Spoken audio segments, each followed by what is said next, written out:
Hello everyone and welcome back to our channel. Today we are diving into the fascinating world of white blood cells, specifically focusing on very important group called granulocytes. So what exactly are granulocytes? Well, granulocytes are a specialized type of white blood cells also known as leukocytes, and they have very distinctive characteristics. When we observe these cells under the microscope, we can clearly see the presence of the granules in their cytoplasm, and that is actually where they get their name from. Now, these granules are just there for show. They contain various enzymes and protein that are absolutely crucial for helping these cells carry out their immune functions. Think of these granules as tiny toolbox packed with everything the cells need to fight infection and protect our body. Now you might be wondering which type of dye do we actually use to observe these fascinating cells under the microscope? Great questions. There are several important staining techniques that we use. First we have the Giemsa stain, which is widely used in hematology. Then there's a Romanowski stain, which is quite similar to the right stain and it is often used in combination with it. We call this the bright Giemsa stain. This particular combination provides excellent nuclear detail and we give us outstanding granular visualization. But here where it gets really interesting. Different type of granulocytes actually stain different colors. For neutrophils, the nuclear stain beautiful purple in color while their granules appear neutral to pale pink. Basophil, on the other hand, have granulocytes that stain dark blue or purple color due to their strong affinity to the basic dye, particularly methylene blue. And finally, eosinophils are quite striking.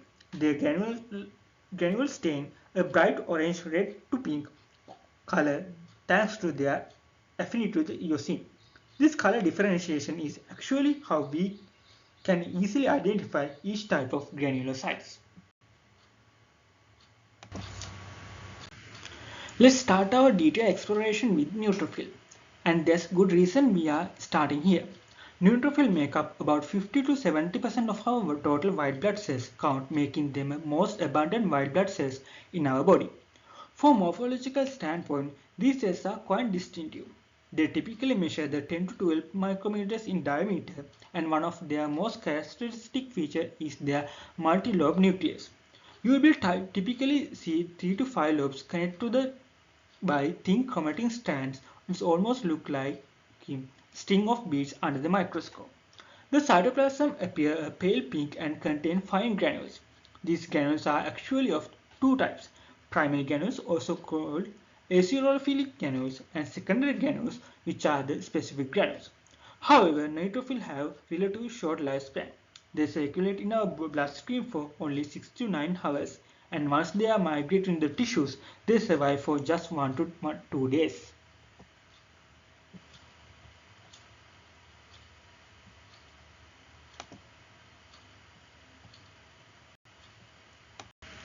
Now let's talk about what makes neutrophils so incredibly important. Their function. Think of neutrophils as your immune system SWAT team. They are the first responders to bacterial infection. The primary function is phagocytosis. This means they are literally engulf and destroy the bacteria and other foreign particles that shouldn't be in our body. It's like having a microscopic vacuum cleaners that can identify and eliminate threats. Neutrophils demonstrate something called chemotaxis. They are attached to infection sites by chemical signals called chemotaxins, which are released by the damaged cells. It is like they have built-in GPS system that guides them straight to where they need most. When you see the pus formation in the infection tissues, that is actually neutrophils that have sacrificed themselves in the battle against infection. Additionally, throughout a process called degranulation, they release antimicrobial enzyme and reactive oxygen species that help eliminate pathogens. They are truly the heroes of our immune response. Moving on to our next type of granulocytes, the eosinophil. These cells make up a much smaller percentage of our white blood cell population, typically just 1 to 4% of the total white blood cells. Morphologically, eosinophils are slightly larger than neutrophils. measuring to 12 to 17 micrometers in diameter.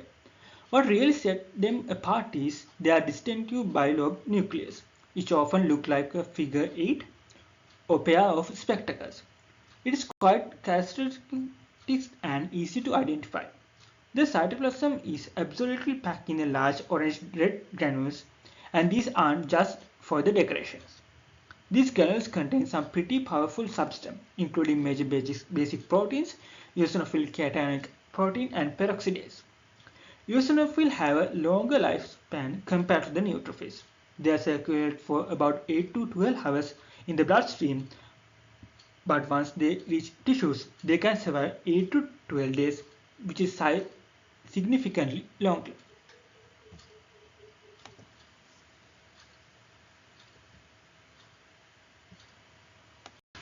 So what do eosinophils actually do?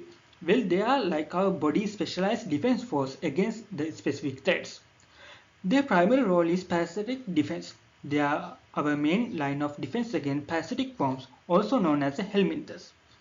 When these unwanted guests try to invade our body, eosinophils spring into the action.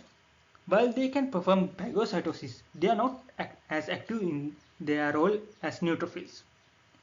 However, what they lack in phagocytic activity, they make up for with their ability to release the toxin. They discharge their granules, which contain potent toxin specifically designed to kill parasite. Interestingly, eosinophils also play a significant role in the allergic response and are heavily involved allergic inflammation and asthmatic reaction. However, this can sometimes be double-edged sword, as they can cause tissue damage by releasing their cytotoxic granules. They also help regulate our body response to allergen by releasing a histaminase enzyme, which is break down the histamine, helping to control the intensity of the allergic reaction.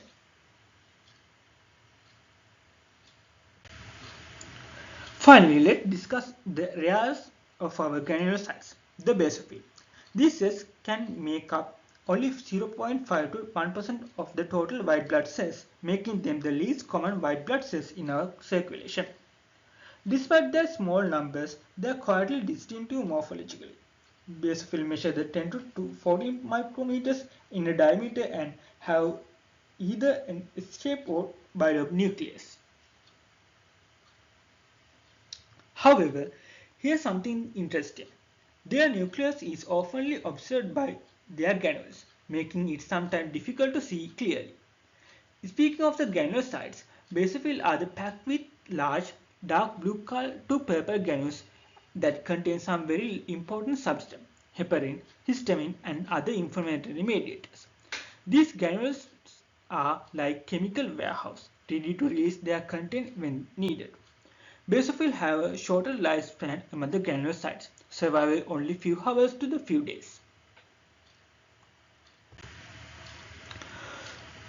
Now, what role do these rare but important cells play in our immune system?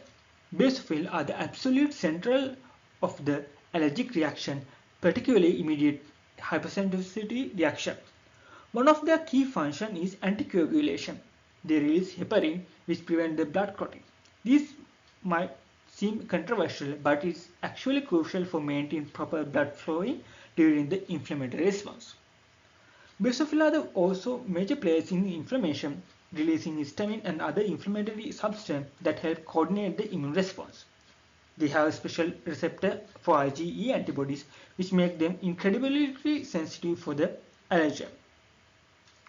When allergic bind to the IgE antibodies on their surface, basophils undergo degranulation.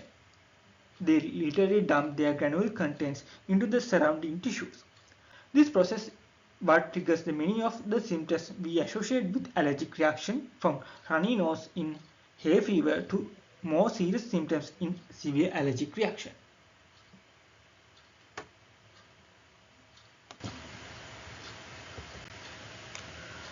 So I hope you found this deep dive into the granulocyte as fascinating as I do.